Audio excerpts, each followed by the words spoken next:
세무사님, 상속거지라는 말을 봤는데요. 집을 물려받으면 오히려 부자가 되는 거 아닌가요? 아니 도대체 상속거지가 대체 무슨 뜻인가요? 예전에는 상속세 낸다고 하면 주변에서 부러워했지만 지금은 상황이 완전히 달라졌거든요. 집값은 올랐는데 이 세금 낼 돈이 없는 분들이 태반이에요. 오늘 제가 왜 이런 일이 벌어지는지, 그리고 어떻게 이 빚 폭탄을 피할 수 있는지 싹 정리해 드리겠습니다. 안녕하세요. 고소득 전문 세무사 로우텍스 박준혁 세무사입니다. 세무사님, 부모님께 집을 물려받는데 어떻게 거지가 될 수 있죠? 아니 이게 말이 되는 건가요? 놀랍게도 말이 됩니다. 상속 거지가 뭐냐면 부모님께 억대 아파트를 물려받았지만 정작 세금을 낼 현금이 없어서 빚을 내고 세금을 갚기 위해서 근로소득으로 열심히 10년, 20년, 30년 일해서 세금을 내다가 이렇게 아까운 인생 청춘기를 저버릴 수 있는 거죠. 얼마나 아이러니합니까? 우리나라 가계 자산의 70% 이상이 부동산에 묶여있죠. 부모님이 평생 사신 집 한 채가 20억, 30억으로 올랐다고 칩시다. 근데 이걸 물려받는 자녀들이 당장 수억 원에 달하는 상속세를 낼 만한 현금이 없는 경우가 태반이에요. 결국 세금을 내기 위해 대출을 받거나 집을 헐값에 팔아야 되는 상황이 오는데 이게 바로 세금 폭탄, 이자 폭탄, 빚 폭탄이 되는 거예요. 에이, 그래도 서울 아파트 한 채 정도일 수도 있는데 그리고 세금이 나와봤자 얼마나 나오겠어요. 그렇게 생각하시다가 정말 큰 코 다치십니다. 구체적으로 계산해 볼게요. 보통 상속세는 일괄 공제가 5억, 배우자 공제 최소 5억까지 합쳐서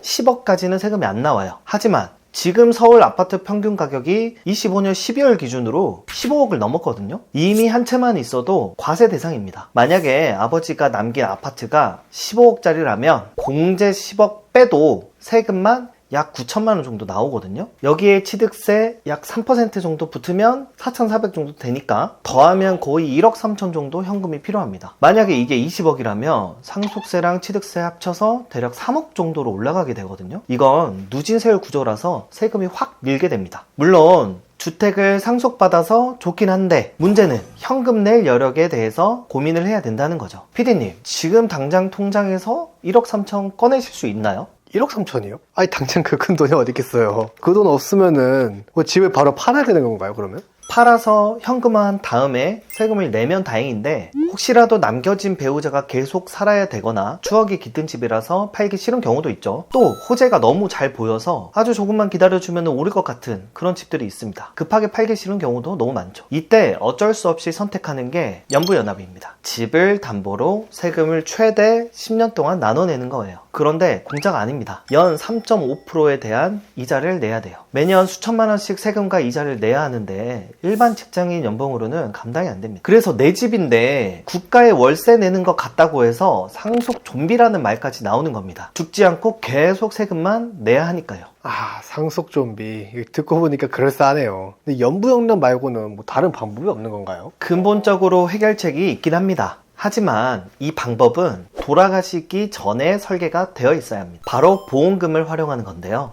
보험금에는 돈을 넣는 계약자와 보험 대상이 되는 피보험자가 있고 피보험자가 사망했을 때 보험금을 받은 수익자가 나눠져 있는데요. 피보험자를 부모님으로 하고 계약자 수익자를 자녀로 해서 자녀가 이 보험료를 꾸준히 납입한다면 세팅이 끝난 겁니다. 부모님이 돌아가시는 사유로 발생된 보험금은 자녀가 상속세 계산할 때 올라가지도 않고 다른 세금 과세되는 게 한 푼도 없이 전액 통장으로 받을 수 있거든요. 그걸로 상속세를 내는 거죠. 요새 자산가들 사이에서는 상속세 재원 마련의 수단으로 이걸 굉장히 많이 이용합니다. 우리 잘 생각해보면 근로소득이나 사업소득으로 돈을 벌면 세금을 다 떼죠. 그리고 다 떼고 남은 돈으로 상속세를 내야 해요. 하지만 이 보험금을 활용하면 적은 보험료로 큰 사망보험금을 세금 없이 받을 수 있는 거죠. 물론 사망의 사유로 받는 금액이기 때문에 투자적 관점으로 해석하기보다는 이렇게 갑작스럽게 사망에 대비해서 상속세를 내기 위한 장치로 설정해 두셔야 됩니다.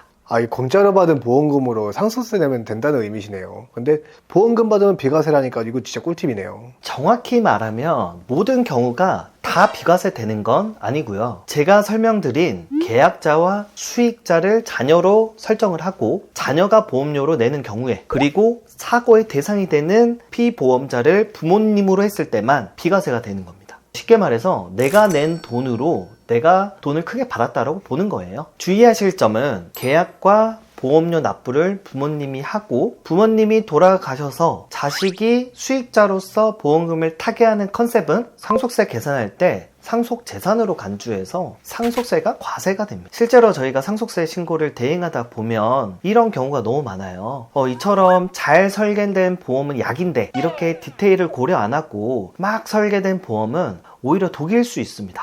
추가로 자녀가 보험료를 낼 만한 능력이 있는지까지 살펴보셔야 되는데요. 자녀가 미성년자이거나 대학생 자녀여서 노출된 소득이 없는데 자녀 통장에서 이체만 됐다고 우기시면 이 자금 출처에 대해서 소명이 안 되기 때문에 이 부분도 세팅이 필요합니다. 아, 진짜 무섭네요. 그러면 세금을 좀 줄여보려고 이게 부모님 돌아가시기 전에 그럼 미리 좀 현금을 뽑아놓으면 안 될까요? 소용없습니다. 국세청은 사망일 기준 과거 10년치의 모든 계좌 내역을 다 봅니다. 사망일 전 1년 이내에 2억 원 이상을 혹은 2년 이내에 5억 이상을 현금 인출했다면 이걸 상속재산으로 추정해버리는 제도가 있는 거죠. 이 외에도 10년 이내 통장 내역 중에 불분명하게 현금 인출하거나 이체가 불분명하고 자녀에게 사전에 증여한 것들을 신고 안 한 게 있다면 이 부분도 상속재산으로 추정을 해버릴 수 있습니다. 여기에 증여세 상속세보다 더 무서운 가산세가 붙을 수 있으니 세금 신고할 때 반드시 파악해서 상속세 신고하시길 바라겠습니다. 아, 이게 10년은 다 본다니까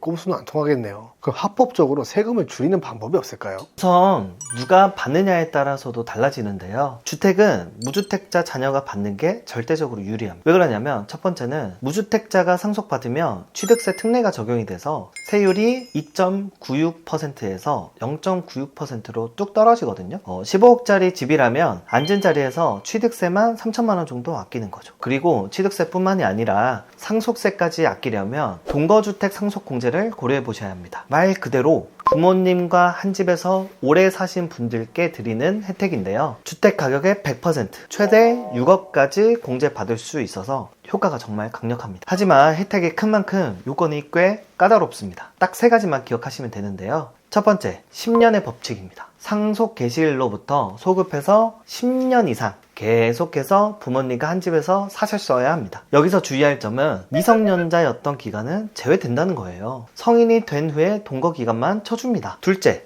1세대 1주택 요건입니다. 그 10년 동안 계속해서 1세대를 구성하면서 1주택이어야 합니다. 가끔 투자용으로 주거용 오피스텔이나 분양권을 사두셨다면 이 요건을 놓쳐서 공제를 못 받는 안타까운 사례가 정말 많습니다. 세 번째, 상속인이 무주택자여야 합니다. 부모님이 돌아가시는 시점에 자녀분은 집이 없어야 하고 그 상속받은 주택을 본인이 직접 물려받아야 공제가 가능합니다. 간혹 군대를 가거나 대학 때문에 잠시 주소를 옮겼던 분들도 계시죠. 이런 부득이한 사유는 저희 같은 전문가들이 증빙을 통해서 동거로 인정받을 수 있는 길이 있으니 미리 포기하지 마세요. 결국 이 제도는 효도하는 무주택 자녀에게 나라가 주는 큰 선물이라고 보시면 됩니다. 아, 오늘 말씀을 들어보니까 준비하는 상속은 마냥 좋은 게 아니네요. 그럼 마지막으로 상속거지가 안 되려면 지금 당장 무엇부터 준비를 해야 될까요? 핵심은 돌아가시기 전 아주 건강한 단계부터 미리미리 세팅을 해두셔야 절세가 됩니다. 일이 터지고 나면 너무 늦습니다. 첫 번째로 부모님의 자산을 미리미리 파악해서 동거주택 상속공제, 가업상속공제 등을 이용해서 상속세를 낮출 수 있는 세팅이 필요합니다. 두 번째로 상속세를 낼 만한 현금을 마련하셔야 되는데요. 종신보험 같은 사망보험금으로 세금을 내거나 일부 부동산을 미리 현금화해서 상속세를 대비할 수 있는 계획이 필요합니다. 준비되지 않은 상속은 자녀에게 짐이 됩니다. 오늘 저녁에라도 가족끼리 모여서 우리 집 상속세 계산기 한번 두드려 보시길 권해드립니다. 오늘 영상이 도움이 되셨다면 구독과 좋아요 부탁드리고요. 더 궁금한 점은 댓글 남겨주세요. 저는 다음에도 돈이 되는 세금 이야기로 찾아뵙겠습니다. 감사합니다.